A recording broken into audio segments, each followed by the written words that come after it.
खंडमंडलाकारं व्याप्तं येन चराचरं तत्पदं दर्शितं येन तस्मै श्री गुरुवे नमः। अज्ञानान्धस्य लोकस्य ज्ञानाञ्जनशलाकया चक्षुरुन्मीलितं येन तस्मै श्री गुरुवे नमः। विश्वरूप सद्गुरु को स्मरण करते हुए आप सभी मित्रों का इस चिंतन में हार्दिक स्वागत है। मित्रों, एक कथा से इस बात की शुरुआत करेंगे, आरंभ करेंगे कि एक बार बिरबल और बादशाह सलामत यह घूमने निकले तो बातों बातों में ऐसी चर्चा हो गई कि भाई अब हमारे पास एक बिल्ली है और वो बिल्ली जो है वो उसका वजन जो है वो वैसे ही रहना चाहिए। 1 महीने के बाद जब हम बिल्ली को गिनेंगे तो वो वजन उतना ही निकलना चाहिए उसका। तो शर्त लग गई। बिरबल बिल्ली लेकर घर को आए और विचार करने लगे कि अगर खाना नहीं दिया जाए तो बिल्ली अशक्त हो जाएगी, वजन कम हो जाएगा, और अगर इसको यानी निरापद और आधा छोड़ दिया जाए तो इसका वजन बढ़ जाएगा। तो क्या करें? तो उसने दिमाग लगाया और उस बिल्ली के पिंजरे के आगे एक भयानक अल्सेशियन कुत्ता ला करके बांध दिया। वो बिल्ली को खूब खिलाता पिलाता था, लेकिन बिल्ली का वजन नहीं बढ़ा। क्यों? क्योंकि भय उसके सामने था। तात्पर्य यह है कि मृत्यु का भय हमें आनंद नहीं लेने देता। ये मृत्यु का भय सतत मनुष्य के पीछे लगा ही रहता है। मृत्यु के भय जिसके पीछे लगा हुआ है वो व्यक्ति कब आनंद पा सकता है? जब उसके भय का निवारण हो जाए। मन की हम गति को देख रहे हैं, मन का अभ्यास कर रहे हैं, क्योंकि हमने देखा है कि श्रीमद् भगवद गीता के पहले अध्याय में अर्जुन को विषाद हुआ, दुख हुआ। मनुष्य को खूब खिलाया पिलाया जाए, बहुत सेवा की जाए, लेकिन अगर उसको हमने डर दिखाए रहा तो वो खुश नहीं हो सकता। दुख मनुष्य को तोड़ देता है और आत्महत्याएं वगैरह इसके ये परिणाम हमारे सामने हैं। तो वो दुख होता कहाँ है? दुख का सेंटर क्या है? दुख किसे होता है? इस मनोशारीरिक संरचना में दुख किस पार्ट को होता है? ये जब हम अध्यात्म विज्ञान के प्रकाश में देखते हैं तो हमारे ध्यान में आता है कि सुख और दुख की अनुभूति मन करता है। मन सुख और दुख की अनुभूति करता है, उसका अनुभव लेता है। सुख और दुख किसी वस्तु में नहीं होता। किसी भी वस्तु में वो सुख दुख नहीं होता। वस्तु त्रिगुणात्मक तो होती ही है, लेकिन जब हम उसका उपयोग करते हैं, जब वो प्रयोग में आती है, तब उसका हमको निगेटिव पॉजिटिवनेस ध्यान में आती है, और वही कार्य है मन का। अर्जुन को दुख हुआ, विषाद हुआ, और वो प्रश्न करने लगा कि मैं इन्हें नहीं मारूंगा क्योंकि ये मेरे पूज्य है, और मैं मारूंगा तब ये मरेंगे। एक दूसरी भावना। क्या मरता है इस विषय में वो उतना ही जानता था। क्या मरता है और क्या नहीं मरता इसका विवेक उसे 11वें अध्याय के बाद होता है, जिसे हम विश्वरूप दर्शन कहते हैं। मन की व्याधियां, मन व्याधिग्रस्त हो जाता है। मन जब महत्वाकांक्षाएं पूरी नहीं होती तो मन खिन्न हो जाता है, और जब मन के अनुकूल जब होता है तो मन प्रसन्न हो जाता है। मन की प्रसन्नता को हम सुख कहते हैं, मन की अप्रसन्नता को हम दुख कहते हैं। बौद्ध दर्शन में समत्व, जिसे मध्यम मार्ग कहा गया है, वो क्या है? और भगवान श्री कृष्ण जी कहते हैं कि समत्वम योग उच्यते। ये क्या है?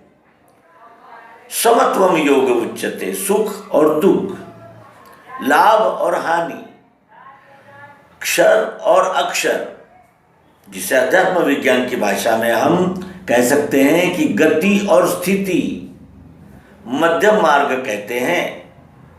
वो मध्यम मार्ग क्या है? और श्रीमद् भगवद गीता ने कहा हुआ समत्वम योग उच्यते, वो समत्व क्या है? ये कोई भी विश्व का, किसी भी संप्रदाय पंथ का ज्ञान श्रीमद् भगवद गीता में समन्वय न हुआ हो, ऐसा होता ही नहीं है। सभी दर्शन शास्त्र विचारधाराओं का समन्वय गीता में होता है। वो समत्व यही है, समत्वम योग उच्यते। समत्व का योग होता है। समत्व कब होता है? अभी तो समत्व नहीं हो रहा है। समत्व अगर हो जाता तो हमें दुख क्यों होता? समत्व नहीं होता। क्यों? क्योंकि मैं और तू, ये जो यानी एक प्रकार का एक स्पर्धा संघर्ष चल रहा है, इसका निराकरण तभी होता है कि मैं में भी तू है और तुझ में भी मैं ही हूँ, और मुझ में और तुझ में जो है वो सब में है, और सब में का अर्थ है इस विश्व में है। चर अचर जड़ और चेतन कोई भेदभाव हो ही नहीं सकता। वो कण कण में व्याप्त है, जिससे ये कण बाहर आया है। इसके लिए हम एक उदाहरण भी देखें कि कण का बाहर आना क्या है। शक्कर के एक दाने का अगर हमने प्रयोग में देखा कि ये शक्कर से एक दाने को हमने अलग किया, तो क्या इस दाने में वो मिठास नहीं है, वो सफ़ेदपन नहीं है, वो रुचि नहीं है, वो स्वाद नहीं है जिसकी वजह से ये लाया गया था? और अनेक कण को मिला करके ये ढेला बनता है। ये हमारा विज्ञान, भौतिक विज्ञान सिद्ध करता है कि कोई भी वस्तु हो वो अनेक प्रकार के कणों से बनी होती है, जिन्हें परमाणु कहते हैं। और परमाणु और अणु ये दोनों भी उसी वस्तु के अंग है। जो वस्तु में है वही परमाणु में है और वही अणु में है। कहने का आशय यह है कि ये बोध जब तक नहीं होता तब तक मृत्यु का भय नहीं निकलता। और अर्जुन सात्विक वृत्ति का है। वो कहता है मैं भीख मांग लूँगा, ये लोग मुझे मार देंगे तो कोई मेरा नो ऑब्जेक्शन, कोई ऑब्जेक्शन ही नहीं है मेरा, मार दे कोई बात, लेकिन मैं इन्हें नहीं मारूंगा। क्यों? क्योंकि ये मेरे हैं। अब मेरे कौन मेरे? अब इसमें कई अर्थ है। मेरे कुल के, मेरे जाति के, मेरे पंथ के, मेरे संप्रदाय के, मेरे देश के, मेरे राष्ट्र के, मेरे पंचायत के, मेरे राज्य के, मेरे है। और ये ममत्व कैसा है? इसको अगर क्षुद्र बनाया जाए तो ये अत्यंत क्षुद्र हो जाता है, छोटा हो जाता है। मेरा घर, मेरे बच्चे, मेरी बीवी, मेरी गाड़ी, मेरा ऑफिस, मेरा और यही मेरा कितना विशाल हो जाता है। मेरा देश, फिर मेरे राज्य, मेरा जिला, ये विकास है। और इसीलिए ये विकास अध्यात्म विज्ञान के द्वारा जब पूर्णत्व को जाता है तब वो कहता है कि मैं ही तो हूँ, मेरे कहाँ है? मैं ही तो हूँ। क्या ये हाथ मैं नहीं हूँ? क्या इस हाथ को कहीं रखकर मैं कहीं जा सकता हूँ? ये अनुभविक विज्ञान श्रीमद् भगवद गीता देती है, और इसीलिए इस ग्रंथ का अत्यंत महत्व है। ये मनुष्य को अपने स्वस्वरूप की जागृति देने वाला ग्रंथ है। ये सांप्रदायिक और किसी पंथ का और किसी राज्य और देश विशेष का नहीं है। ये वैश्विक है, वैश्विक ग्रंथ है, विश्व संविधान है श्रीमद् भगवद गीता, जिसमें हम मन के उपचार को ढूंढ रहे हैं। फिर मन को ठेस लगती है, जैसे अपेक्षा भंग होता है। अपेक्षा कब होती है? जब हम उस कर्म का फल चाहते हैं। व्यक्ति के लिए, अपने लिए व्यक्तिशाह चाहते हैं, उस फल को हम व्यक्तिशाह चाहते हैं, इसलिए हमारा अपेक्षा भंग हो जाता है। और श्रीमद् भगवद गीता क्या कहती है कि आप कर्म तो करो, ऐसे कर्म करो जो विश्व कल्याण के हो, यानी सतही लेना सतही देना, क्योंकि इसी विश्व का तो तुम अंग हो ना, अंश हो। और फल की आशा मत रखो, क्योंकि कर्म तो तुम्हारे हाथ में है, क्योंकि कर्म वर्तमान में होता है सदैव और फल भविष्य में आता है। तो भविष्य में फल आने के लिए जो उसके कारक होते हैं वो क्या होते हैं? वो होते हैं इंद्रियां, मन, बुद्धि और चित्त, अहंकार, और साथ ही में दैव भी। दैव क्या है? तो ये कोई चमत्कारिक शब्द नहीं है। दैव का अर्थ होता है योग हो जाना। जैसे एक कमरे में, अंधेरे कमरे में कोई एक सिक्का रख दे और कहे कि भाई 10 लोग जाओ, जिसके हाथ मिलेगा वो लाओ। 10 लोग दौड़े, 10 को नहीं मिलेगा, वो एक को ही मिलेगा। इसे क्या कहते हैं? योगा योग, जिसे अध्यात्म विज्ञान कहता है दैव है। ये पांचों कारण जब जुड़ते हैं तब वो कार्य होता है और वो फलद्रूप होता है। दुख क्यों होता है? क्योंकि हमने अपेक्षा कर ली। और श्रीमद् भगवद गीता कहती है कि तुम समर्पित भावना से कर्म करो, मुझे ही समर्पित करो। खान पान यहाँ तक कि जो कुछ भी तुम करते हो वो मुझे अर्पण करो। मुझे अर्पण करो का आशय इस विश्वरूप परमात्मा, इस विश्वरूप विधाता को अर्पण करो। मैं करता हूँ ये अभिमान मत लो, क्योंकि आप कुछ करते ही नहीं हो। आप कुछ नहीं करते। आपको, आप में जो प्रमुख गुण होता है वो करता है, वो क्रियाशील रहता है, और उसी का जो जैसे ड्राइवर है वो मन है। जैसे वृत्ति के हम होंगे वैसी ही बुद्धि बनेगी, वैसी बुद्धि मन को चालना देगी, और मन, इंद्रियां और फिर ये सभी प्रकार के विषय भोग और सब ये जारी हो जाते हैं, जैसे क्रिएट होते हैं। ये क्षर गति है। क्षर गति को जानने के लिए हमें अक्षर सहित क्षर की ओर देखना होगा। अर्जुन कहता है कि ये मैं आपके भयानक मुंह में अनेक लोगों को, अनेक जीवों को जाते हुए देख रहा हूं, और आपके दांतों में उसका चूर्ण हो रहा है, यह मैं देख रहा हूं। ये क्षर गति है, अष्टधा, जो विकराल स्वरूप में उपस्थित है। लेकिन ये वस्तु का तो स्वभाव है। ये वस्तु अपनी स्वभाव को कोई भी वस्तु छोड़ नहीं सकती। इस चश्मे का स्वभाव जो है, वो चश्मा कहते ही स्वभाव इस वस्तु से अलग हो ही नहीं सकता, और वो तो स्वभाव है, वो कैसे छोड़ देगा।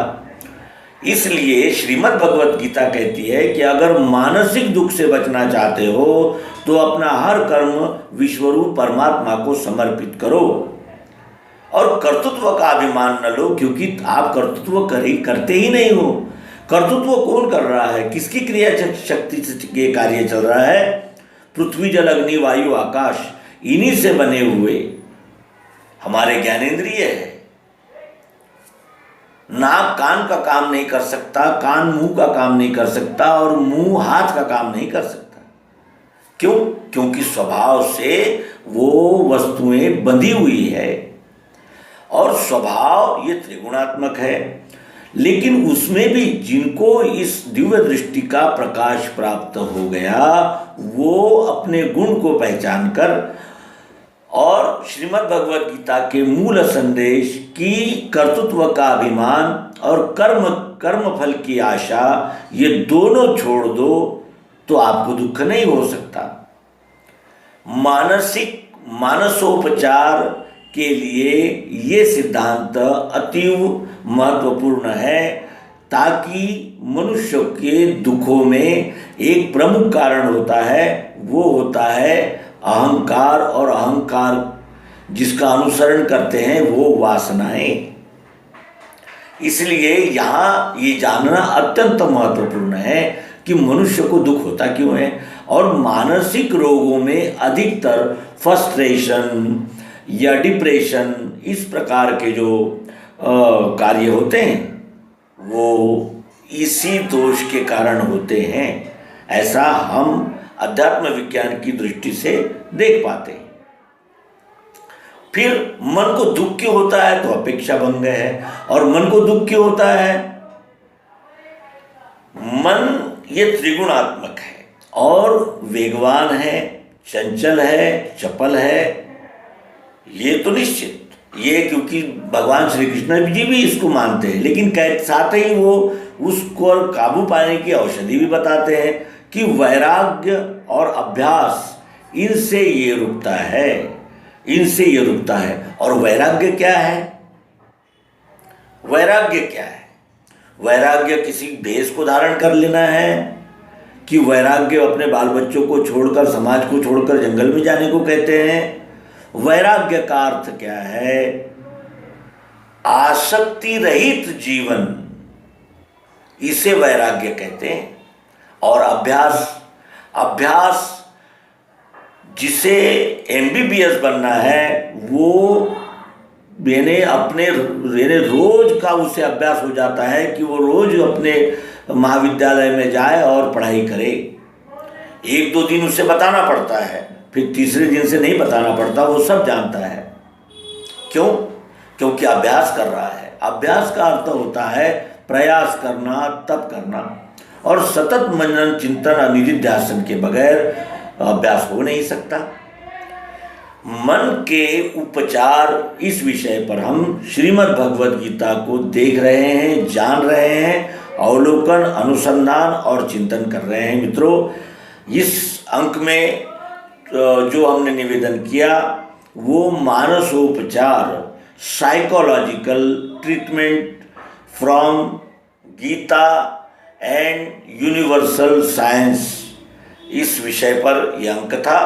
हम मिलते रहेंगे और हमें जानना है श्रीमद् भगवद गीता में आयुर्वेद, श्रीमद् भगवद गीता आयुर्वेद के विषय में क्या कहती है। और ये आयुर्वेद ही है।